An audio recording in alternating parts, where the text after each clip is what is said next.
بسم اللہ الرحمن الرحیم اللہم صلی علی محمد وعلی آل محمد۔ السلام علیکم ورحمۃ اللہ۔ تمام تعریفیں اللہ رب العالمین کے لیے جو تمام جہانوں کے پروردگار ہیں۔ بعد اللہ رب العزت کی تعریف کے لاکھوں کروڑوں درود و سلام بجانب خاتم النبیین حضرت محمد مصطفیٰ صلی اللہ علیہ وآلہ وسلم پر۔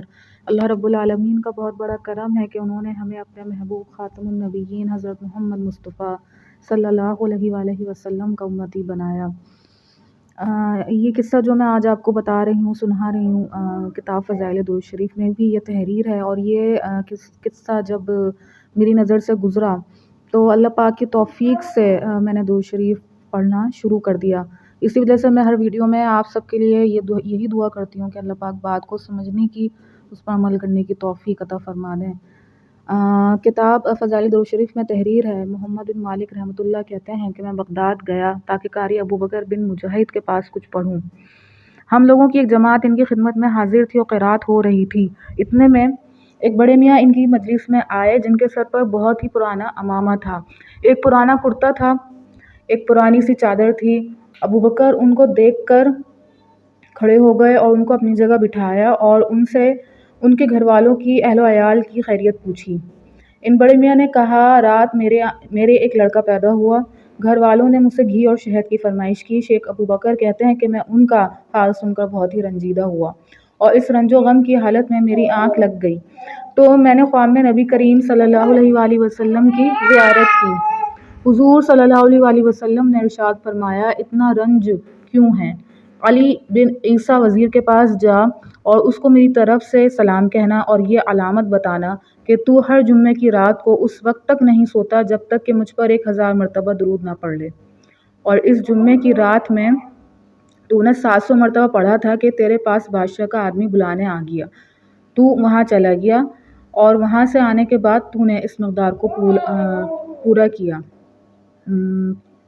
یہ علامت بتانے کے بعد اس سے کہنا کہ اس نومولود کے والد کو 100 دینار دے دے تاکہ یہ اپنی ضروریات میں خرچ کر لے۔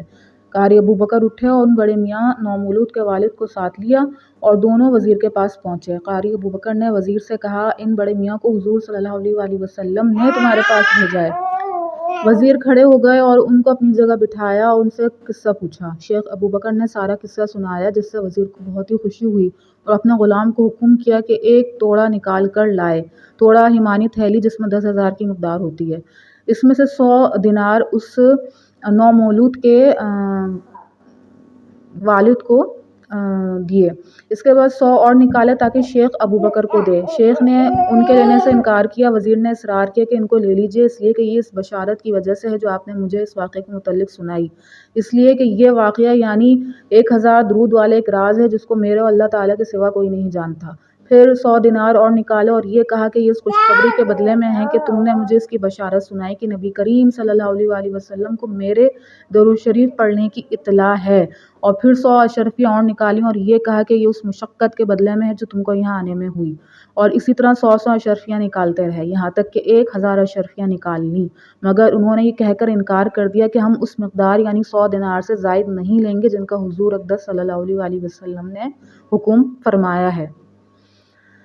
اللہ اکبر۔ اللہ پاک بات کو سمجھنے کی، اس پر عمل کرنے کی توفیق عطا فرمائے۔ اپنے نبی خاتم النبیین حضرت محمد مصطفیٰ صلی اللہ علیہ وآلہ وسلم سے محبت کیجیے، ان سے اپنا رشتہ مضبوط کیجیے، خوب درود و سلام کا تحفہ بجانب خاتم النبیین حضرت محمد مصطفیٰ صلی اللہ علیہ وآلہ وسلم کی خدمت اطہر میں دل و جان سے پیش کیجیے۔ آپ کا درود شریف پڑھنے کی اطلاع نبی علیہ السلام کو پہنچا دی جاتی ہے، اس سے بڑی اور کیا خوش نصیبی ہوگی۔ اللہ پاک پھر سے آپ لوگوں کے لیے دعا ہے، اللہ پاک بات کو سمجھنے کی، اس پر عمل کرنے کی توفیق عطا کریں۔ اپنی قیمتی دعاؤں میں تمام امت محمدیہ صلی اللہ علیہ وآلہ وسلم کو ضرور یاد رکھیے، مجھے بھی اپنی دعاؤں میں یاد رکھیے۔ السلام علیکم ورحمۃ اللہ۔